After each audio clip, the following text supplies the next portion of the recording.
Greetings, Rebels, and welcome to another video where we talk tactically about Star Wars Destiny.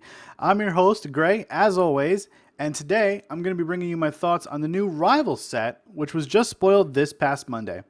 Now, the driving idea behind the wheel of this new set, and I hesitate to even call it that, is to bring new formats to Destiny.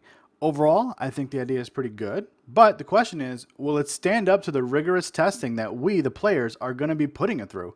Will decks become too predictable as a result of this set only being 20 shared cards?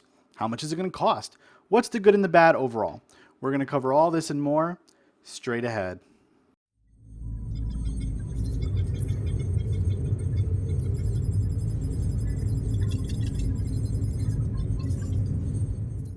So here we are, only a few days after FFG announced their Legacies set. And here we are, talking about another product SKU from Star Wars Destiny. This time, however, it's not an entire set. It's just a 20-card supplement that is bringing us some new formats, and the set itself is called Rivals.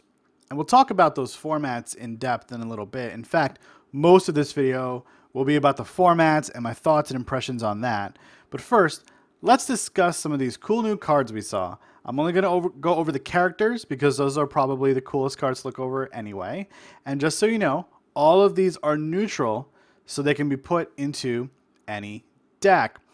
So first up is Anakin Skywalker. Okay, let's look at his die, because that's the first thing we like to look at. It's 2 melee for a resource, a shield, a resource, and a special. And he only costs 10-13. And that's like really good. And that special, my eyes are always drawn to specials when I see them. And it reads that discard a hero card from your hand to give a character 2 shields, or discard a villain card from your hand to deal 2 damage to a character. That is like so crazy, I cannot even begin to describe. If you can find a way to flip both of his dice for specials every turn, that turns 2 cards in your hand into 4 damage. If you can throw some cunnings on the board beside him, you might actually be holding 8 damage worth of cards every turn, and you're going to have to use 4 cards to do it, but that's an unlikely scenario, but I think it highlights the potential of this card, and I think you're going to see his die mitigated a lot more when you're playing against him as villain than playing him as hero. But I also think he's really the flex character that this game needs, and he's definitely the star character in the lineup. Also, that artwork is amazing. It's perfect. It's spot on. It's everything you think about Anakin. Conflicted apprentice. He's got, Dooku's lightsaber in his left hand and his own lightsaber in his right hand, and he's thinking about beheading Dooku, and that is like awesome. That's the moment of truth for him. What's the choice I'm going to be making? So good on them for capturing an excellent slice in the Star Wars universe to bring this character, its artwork to life, and also to bring this card to the game, because this card is going to change not just the game because of new formats, but in constructed at 10-13, I can already think of a whole bunch of pairings that are going to be good for him. So Anakin Skywalker, so far the best card we've seen, might even be the best card in the set for all we know. But really, really good, even at 10 health. Next up is Lobot, old buddy, old pal. Lobot is curious. He's not great. He's not that interesting to me personally. He's just curious. I see his special as something that I want to use in a mill archetype to enhance my discard sides. Do you see what I'm doing? I'm thinking about every card and how it works for Hero Mill. Dan, if you're listening, don't be mad at me.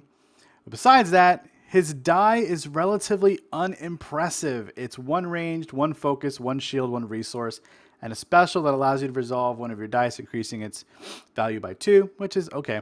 And the reason that it seems kind of unimpressive is because we've actually seen this exact die before. It's exactly Hera Syndulla's die. So if you want to play test Lobot a little bit, well, there you go, folks. If you've got Hera, you can just bust out her die, roll it, and you've got a Lobot. All right? And we don't really care about anything on Hera's die other than her special, and I think it's the same thing here.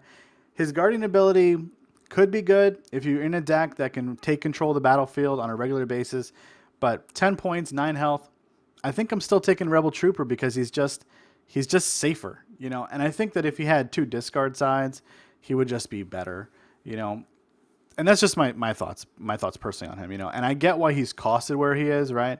It's hard to argue about that. Guardian kind of always gets this +1 point treatment by FFG. So his die is the same as Hera. She's a 9/12, and then he gets a +1, so it becomes a 10/13. And, I think that's all taking into account that they're assuming that his special is as good as hers, which it's not. So, anyway, perhaps there's an okay pairing on the villain side for him. But for heroes, I think he's kind of DOA. That's just my thoughts. Next one up is Ketsu Onyo. We've got a mixed damage die with 2 range, 2 melee. We've got a 1 disrupt side, a discard side, and a resource and a blank. And the highlight here is her ability, which essentially gives all your weapons redeploy while she's alive. That's good, but it's not great, especially at 9 health. I don't know how long she's going to be, part of the game. And the article actually talks about pairing her with Rey and Constructed, which might not be a terrible idea. But it also sort of alludes to the fact that they're not really fixing Rey anytime soon, so that kind of left a bad taste in my mouth, like iron or metal, something like that. I mean, if Hero had like a Bala 5-die starting deck, like this ability would be a lot better in that deck, and I can see how she fits. I can't really see, rather, how she fits into villain at the moment either. I mean, again, 9 health is low, and I get that they're not expecting these good damage interactions out of sealed and draft, so they want the game to be paced a certain kind of way. And I think that's why we're seeing these 9 and 10 HP characters at most, even with this last one that we're going to look at, which is 6 hit points.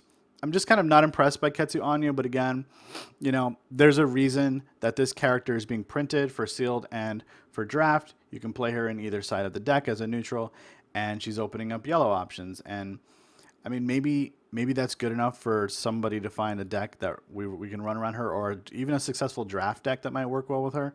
But as far as constructed play goes, I don't know. She's not really that great either. And I don't think any of these characters are, other than Anakin. But anyway, let's take a look at the last one here in a minute. So the last character we got is good old Jawa, making an appearance for 6 points. And it's our first great character too. And my thoughts on this include the following. Number 1, it's adorable. Number 2, the die is decent. And number 3, it will die in 1 round. And Jawa's ability is the most okay of okays, I guess. But the reality is it doesn't have any legs because the character doesn't have any legs. Even in a draft format, I can't see this guy making it past round 1, let alone round 2.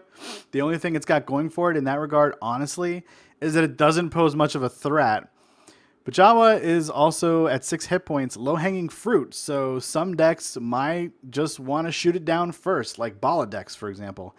And maybe in Constructed, someone finds a spot for this, but you've got to be careful with that 6 HP. It's very low. When Pomaz makes its comeback, and believe me, it's coming, this card will never see constructed play outside of the sealed constructed format. Furthermore, and I've been hearing this a lot, for the people who are thinking that a 5 Jawa deck could be fun and awesome, it's only going to be one of those things. And it's only going to be one of those things for you. Don't kid yourselves, folks, because it's not going to be that good. And we should move on. Also, did I mention that Jawa is adorable? So, overall, we've got some neat characters, but nothing too special outside of Anakin. I think Ketsu could find a spot somewhere too, but man, that 11 point cost is rough in the constructed format right now.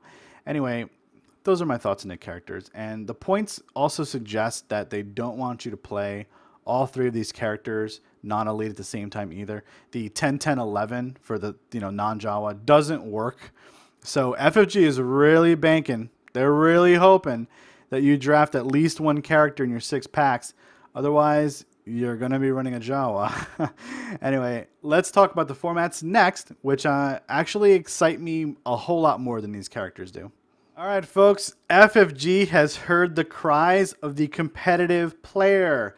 We were bored of the same old format week in and week out. As much as we love the game, it's still challenging for us to stay interested sometimes, especially when the meta is stuck on 2 decks and we're not getting a revised rule reference guide. And, that seemed to be the story with Destiny since the beginning. We've got these dichotomy of decks, either 1 villain deck or 1 hero deck, or just 2 villain decks and no hero decks that are even, that are barely on the outside looking in. But anyway, fear not, because we can look forward to not one, but two new formats, which this set Rivals is going to enable. And the first format is Draft. And they explain what that means for Destiny.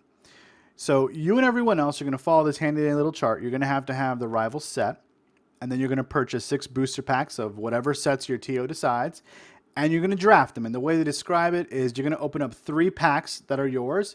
You're going to slap those 15 cards together, choose one, pass to your left. I presume the dice are all going to go in the middle of the table or something like that, and you're going to grab them later after you finish drafting all your cards. Then once you're done with that 15 cards, you're going to take the next 3 packs, open them up, slap them together. Dice go in the middle of the table, I guess. You're going to take one and you're going to pass to the right this time. And while you're doing the whole draft thing, keep in mind that factions can be ignored in this format. So that allows you to really mix up some really crazy combos, right, that we normally can't do in constructed play. So your hero deck could have He Doesn't Like You in it. Your villain deck could have It's a Trap in it. And those things sound very scary to you, and they should, because it's anything goes, guys. And that makes for actually a lot of fun in Destiny if you've never done it. And if you haven't, you totally should. So let's do, kind of a summary here, right? So essentially, you're going to draft 30 cards out of packs, and you're going to slap them together with 20 cards from this set, and that makes a total of 50 cards. And then, once all that's done, you're required to make a deck of between 20 and 30 cards. Now, that's really interesting. So that means that decks can actually be of a varying size, right?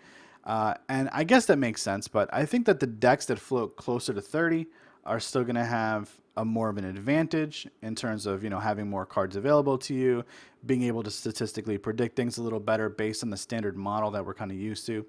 In fact, I think that players that are participating in drafts should still shoot to make their deck 26 to 30 cards regardless, just in case the game is going to go to 5 rounds, because you're going to want to have cards to draw, okay?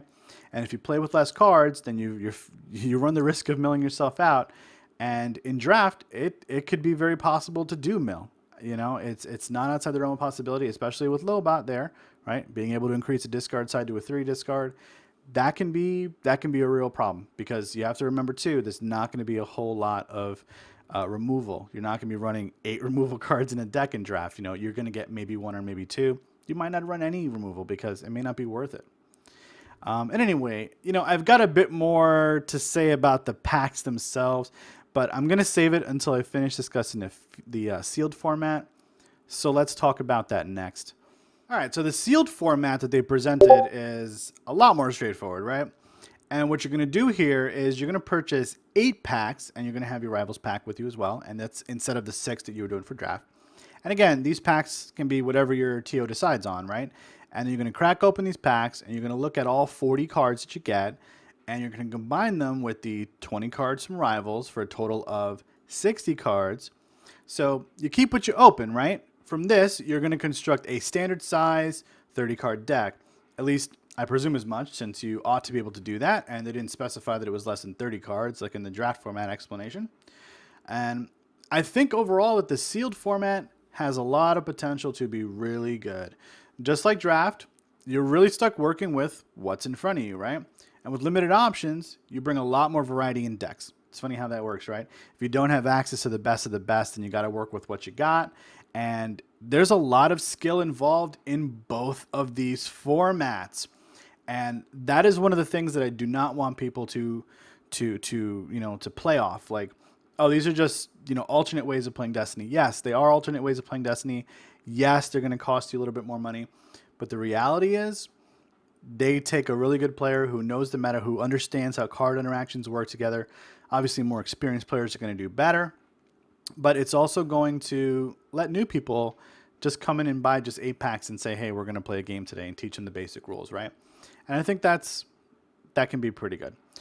And, I do have some pros about stuff overall past what I just said, and some cons as well. So right now, I want to just move straight into those things while I've got some steam here. So as with most things, there's good and there's bad. And there's people that talk about this stuff in very polarizing ways. But the reality is, overall, it is good for the game to have a variety of formats. And that is how other CCGs thrive. That is how Star Wars Destiny wants to start thriving as well. So, and I think it's worth discussing right now. some of the good stuff, you know. And I presume that this is kind of what you come here for occasionally, at least, you know, when I'm not throwing math or technical stuff in your face. And also, you should feel free to disagree with me, right? Because these are my pros, and let's just start by, you know, going over them. So the first one, above all, I think that having two new formats allows us to mix up the tournament structure in a really healthy way. Tournament organizers can do draft 1 week, constructed another week, a sealed the week after, then hold like a big monthly. And the potential is there to draw in players who prefer different formats above others, right? Some people don't like constructed format because they don't want to chase the best cards each time a new set comes out. They prefer something with a supposed higher skill cap, and you know, I talked about that earlier. And something like draft and sealed can actually provide that kind of experience for players to just get their hands on cards, learn how to play the game, and you know, play janky decks and have a lot of fun. Because at the end of the day, that's what gaming is about, right? It's about having fun. The second pro to all this is that it moves product. Why is this important to you as a player? Well, it may not be, but when product moves off the shelves, it's a sign of life for the store and the distributor. And that tells them that there's a demand still there and to keep the supply coming because you still want product here at your local store. Also, right now, hardly anyone I know is buying Awakenings packs. But what if your local store decides to do a draft of 2 of each set, right? 2 packs in each set. 2 Awakenings, 2 Spirit, 2 Empire at this point. That will move Awakenings packs and bring cards that are otherwise wasting away in unopened packs into the trading pool, into collections, right? And that's sorely needed sometimes because there's such a large collector's appeal to anything with the Star Wars name attached to it that a lot of times cards, once they get into people's hands, they go out of circulation. So this is going to bring some additional cards, you know, into the card pool. That will have an effect on the value of these cards, you know, buying them from your online merchants or even in your stores. But generally speaking, this is a good thing, all right? Don't look at this as a bad thing, trust me. Third, these formats provide a way to eliminate problematic things from the constructed format. For example, it's fairly well agreed upon that the Spirit of Rebellion set is a very polarizing set. Perhaps at the first draft tournament that you're going to take part in, your TO is going to decide that you'll be drafting 3 packs of Awakenings and 3 packs of Empire at War. So what's that mean? It means no Snap, no Maz Kanata, no Vibro Knife, no bait and switch. What will I do? You'll probably be playing the fairest version of Star Wars Destiny known to man, which just isn't possible in the constructed format because there's no restricted or ban list right now for the game. And the effect that that might have, and I'm keeping my fingers crossed like this on this one, is that it will give players a perspective that is sorely needed. And that is that certain cards in this game are so meta warping that to see them removed from play in a particular format might actually improve the state of the game and change the way that the average player views balance as a whole. Now, not everyone's that observant, and that's why I'm keeping my fingers crossed that maybe something will change between now and then. But again, I guess we'll just see. Well, I got one more pro for you, and it's that this set sets a precedent for what draft and sealed can be in Destiny. What if next year we decide to see, we see a Rival 2 set or something like that? The room to expand our collections by 20 cards at a time is nice, and they certainly pump things, they can pump things out like this, which is 20 cards, much faster than their large 160 plus card sets, right? So I think it's good for the game to have more formats, and also expand upon this idea. And, maybe whatever follow-up set to this can be mixed in some way with this one or something like that. There's lots of potential here for growth, and obviously that's just not a bad thing. All right, so let's move on to the cons of introducing this new set and the accompanying format. I really had to channel my inner cynic for this particular section, so sit tight with me, bear with me. Okay, so now the first one that I want to highlight is expectations. I'm sorry, I was thinking about which one I really want to talk about first, and it goes like this. Now, if your local store ran a tournament with the 2-player game, but some people didn't have it, then they couldn't participate, and that might have been a turnoff or a downer. This set has the potential to have a similar impact. Now, everyone who wants to draft has to have this rival set. And many of us will want 2 copies, just so we have the option to play the characters as elite in other formats, right? The draft and even constructed. So there's an expectation that needs to take place before you can even draft. You got to have this set, dude. Otherwise, you can't draft, right? It makes draft and sealed play more exclusive than the actual constructed format, in my opinion, which is crazy because in something like Magic the Gathering, draft and sealed are positioned as pick up and play formats. And those formats are supposed to help introduce new players to the game, not to exclude them.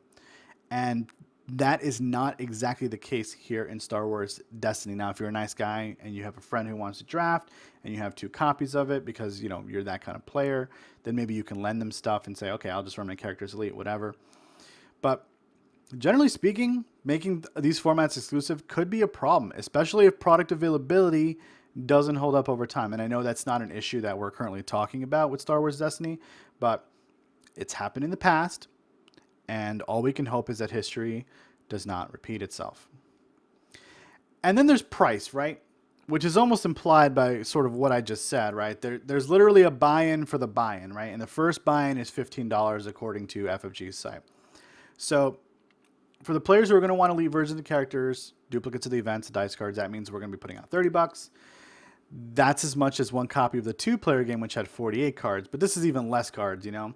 So I would hope that maybe they, you know, somewhere down the line, they do the nice thing and they make this thing like $12.99. But I don't think that's going to happen. And you know, I'm not going to cry over $2. I don't think anyone really is, especially after the money that we've been pouring into this game anyway. And what I dislike about the pricing structure in addition to that is, you know, FFG always does this sly thing by making us buy those 2 copies, right? This time they're doing it by reminding us that this is legal in standard constructed play, guys. And I feel like, you know, this is them trying to rope us into buying DLC for a game I already bought, and they're telling us basically like the 3rd mission is locked behind this, and you can't play it if you don't buy it. You know, it's like, wow, why don't you just implement a season pass at this point, FFG, and just go the video game route like that, right? Actually, wait, no, please don't do that. Okay, don't do any of that. Just maybe I'll just edit all of this out if I remember to. And okay, so my 3rd con with the format is one that comes from a bit of experience. Now, I've done sealed in Destiny before with the Empire at War release, and I've also imagined myself being forced to use the cards that I get when I open, you know, 8 or 10 packs at once. And the problem comes down to the fact that the distribution of cards in an individual pack in Destiny are rather terrible.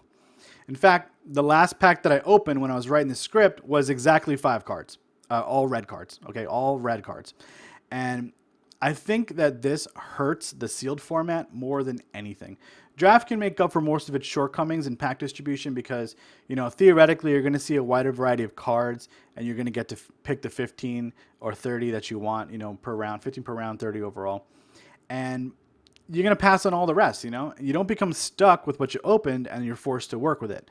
But I think that this is a legitimate weakness, especially for sealed, and it's something that FFG should look at honestly if they want this format to have some legs. And I'm sure anybody who's opened up a bunch of packs or done sealed is saying the same thing. Like, man, this is terrible. Like, I just don't get characters, I don't get good stuff, I don't get anything, and that's just really not good for the game.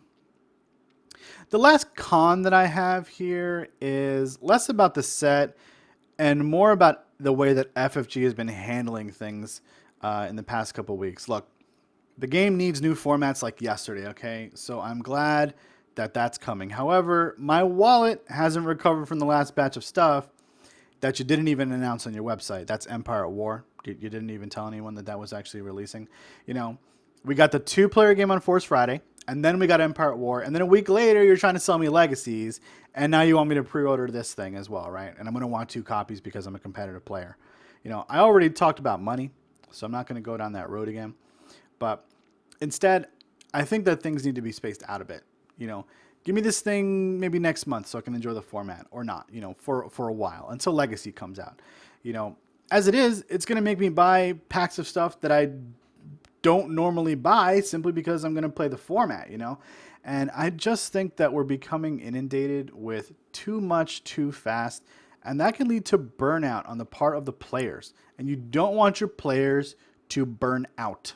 Okay, I know you all want to get on track over there at FFG for the blocks and the rotations, but man, this is a lot to take in at once. And I love this game, so don't get me wrong in any of the stuff that I'm saying. Quitting is the farthest thing from my mind right now, but man, I feel overwhelmed about all this sometimes. And I'm pretty sure that I'm not alone in that. All right, another one's in the books, or in the screen, or on the YouTube. I don't know. That metaphor makes less sense the more I think about it. So what do you guys think about the new set? Did you agree with my pros and my cons? Please feel free to leave comments and discussion amongst yourselves, and I will respond to things as I see fit. And I hope that if nothing else, that I've at least entertained you for a few minutes today. That I was a distraction at work, or maybe the reason that you forgot to let your dog back in. And you can expect another time sync from me around next Tuesday, I suppose.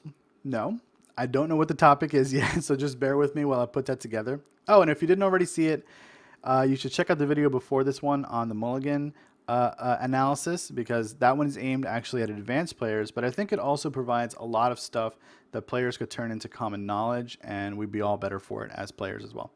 All right, folks, be good, stay safe, don't slay any younglings, and until next time, may the Force be with you.